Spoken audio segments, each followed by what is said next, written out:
All right, they're Latin 2, so here we go with the grammar from chapter 38.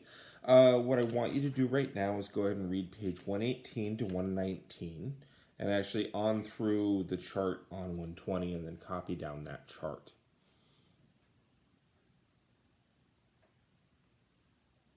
All right, you've done it. So we're going to learn about something called the locative case right now. So there's the nominative, there's the genitive, there's the dative, there's the accusative, there's the ablative. You've had the vocative. Now you're about to learn the locative. Now the locative case is actually an ancient case. It's a holdover from Sanskrit. But when languages change and what have you, they become defective in their casing sometimes. So this is what we call a defective case. And the reason why is because it only exists in certain instances, all right? It only applies to cities, towns, villages, small islands, and concepts like the countryside, home, and the ground. So it's a locative case because it tells us the location of things.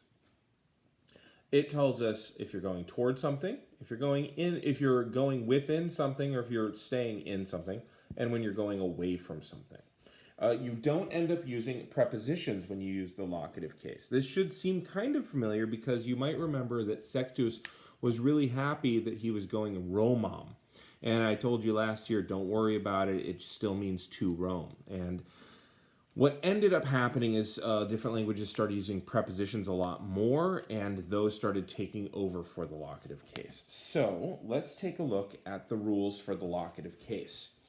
If you are, and you should write this down as to, in, and from. If you are dealing with a city or an island that is a first declension feminine singular, it looks like this. If you're going to Rome, it's Romam. If you're in Rome, you are Romai. If you're from Rome, it's Roma. So I'm moving toward it.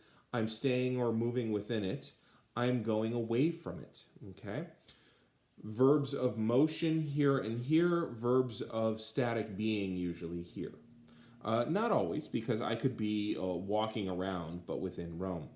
Now, what's interesting here is that you see that this looks genitive, right? It's very similar to Irish names where it's you're of a city. So like O'Rourke means you're of the city Rourke. Okay, in German it would be von, wherever you're from. So I find that to be kind of interesting. Now, if you are a first declension feminine plural noun, the place that you're talking about, it does this. Okay, when you're going to it, it looks accusative. When you're in it, it looks ablative. And when you're coming from it, it also looks ablative. And the thing that'll give it away is the verb that you're using. Now, let's say you're a neuter singular place, okay, of the second declension. If you're going to it, it looks accusative. If you're staying within it, it looks genitive. And if you're leaving from it, it looks ablative again. But say that it is an odd one, okay? Delos, for instance, is a feminine, if I recall correctly, of the second declension. Those happen on occasion, especially when you're dealing with foreign place names. Now it looks accusative if you're going toward it. It looks genitive if you're staying within it. And it looks ablative if you're leaving from it.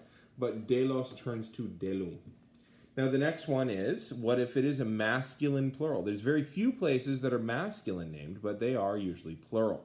It's kind of similar to Los Angeles. It's going to look accusative if you're going to it, but it's going to look ablative if you're either staying in it or leaving from it. When you do the third declension, Carthage is slightly different, so I put it first. You're going to look accusative if you're going to it. You're going to look dative if you're staying in it, and you're going to look ablative if you're leaving from it. That happens on occasion. But this is a feminine of the third. Now, most feminines of the third are going to do this. It's going to look accusative when you're going to it. It's going to look ablative if you're staying in it or coming from it. These are feminine singulars of the third, okay? What if you have a feminine plural of the third? Goddess. It's going to look accusative if you're going to it. It's going to look ablative if you're staying in it or leaving from it. What if it's a countryside?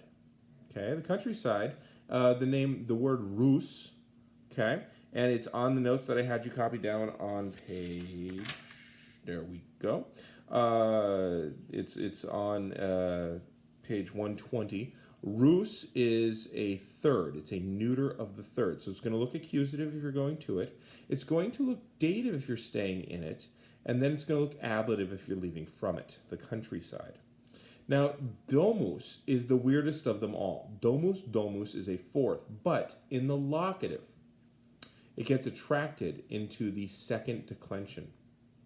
So when you are going to it, it looks accusative. When you're staying in it, it looks like a genitive of the second, not the fourth. And if you're leaving from it, it looks like an ablative of the second, not the fourth. It's very strange. So copy that down. That is a pattern that you need to make yourself aware of. Here are a couple of examples. Mater mea Romae moratur. My mother stays in Rome. Bais servi discederunt. The slaves depart from Baiae. Notice neither of these need any kind of preposition because they're cities or small towns or small islands or whatnot. Puli et porci non manere domi debent. Chickens and pigs ought not stay at home. Domi. And that's basically how it works, okay? You still translate it as to it, or in it, or going away from it, all right? What I want you to do now is go ahead and do the chart, actually, on page 120, and we will, and then go ahead and do 39B. 39B is very simple. It's wanting you to write 3 separate sentences. I don't want you to do that. I want you to restructure it. So, number 1, mox ad urbem veniam. So you're going to go the toward. But then you're going to do number 3 next. Okay, so you're going to say mox ad urbem veniam. So it'd be mox, let's say, Athenai. That's a city. Mox Athenās veniam. Okay. And then you're going to do number 3 next, right under it. So each city is going to have I came, I stayed, I left, right?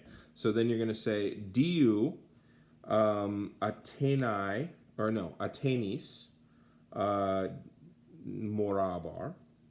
And then Iam ab urbe, so you're going to use the ablative, you're going to be the going away. Iam Athenīs discessi. And then you're going to translate them right next to it, okay? So soon I will come to Athens.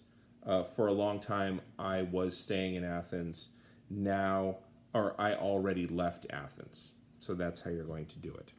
Be careful because not all of these are going to take the locative because some of them are large islands or continents or regions. So there's a map there. There's a certain code to understanding the map. Good luck to you with it. So go ahead and do exercise 39B. All right? I'm going to hit the button.